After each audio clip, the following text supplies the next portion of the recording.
The child whose conception was the genesis of the lawsuit that became Roe v. Wade is now a 51-year-old woman ready to tell her story. Shelley Lynn Thornton has come forward after decades of secrecy to publicly identify herself as the Roe baby in the new book The Family Roe, an American Story by Joshua Prager, which will be released on September 14 and was excerpted in The Atlantic on Thursday. "My association with Roe started and ended because I was conceived," Thornton is quoted saying in the excerpt.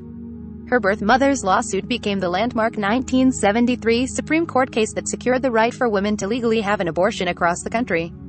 Evan thought she never went through with the procedure. In his majority opinion, Justice Harry Blackmun noted that a pregnancy will come to term before the usual appellate process is complete, Prager writes. Still, the Dallas waitress challenge to the Texas law resulted in a sweeping change of the laws across the country. Texas is once again the epicenter of the abortion fight after the Supreme Court declined to block a restrictive state law banning abortions as early as 6 weeks into pregnancy and allowing anyone in the U.S. to sue abortion providers or others who help women get the procedure after that time frame. Thornton is the daughter of Norma McCorvey, the woman originally identified in court documents by the pseudonym Jane Rowe. McCorvey, who revealed her identity shortly after the landmark case, died at 69 in 2017 after a complicated public life. Attorney Gloria Allred and Norma McCorvey during a rally in Burbank, Calif, on July 4, 1989, Bob Reha Jr.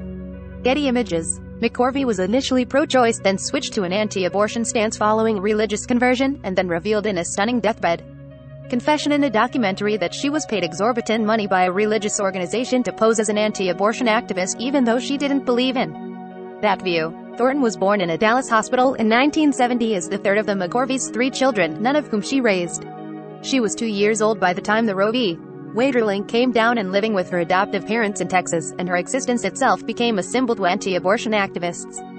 Thornton's adoptive mother, Ruth Schmidt, told her when she was young that she had been adopted, and Thornton said she often yearned to know about her biological parents. McCorvey began searching for Thornton in 1989, appearing on the Today Show expressing her hope to find her third child.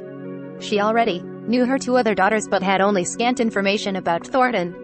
An investigation by the National Enquirer led to Thornton being found as a teen living outside Seattle, and the publication informed her that she was McCorvey's biological daughter. However, at her request, her name was kept out of the ensuing article, which ran in 1989. Thornton began shaking all over and crying when learning the difficult truth that she was the child of the plaintiff in the famous case. The abortion debate entered Thornton's own life in 1991, when she became pregnant at 20.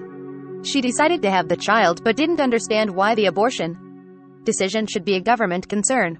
In the National Enquirer article, she was described as pro-life, which had bothered her because, as she told Prager, she had told the reporter that she couldn't see herself having an abortion. To Thornton, pro-life represented a bunch of religious fanatics going around and doing protests. But then, she also didn't consider herself pro-choice.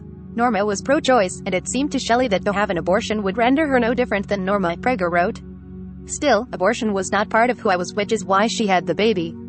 Thornton, who is now a mother of 3 living in Arizona, nearly met McCorvey in person in 1994 before an angry phone conversation derailed the meeting. McCorvey said Thornton should have thanked her for not aborting her. "I was like, but I'm supposed to thank you for getting knocked up and then giving me away," Thornton recalled saying. "I told her I would never, ever thank her for not aborting me."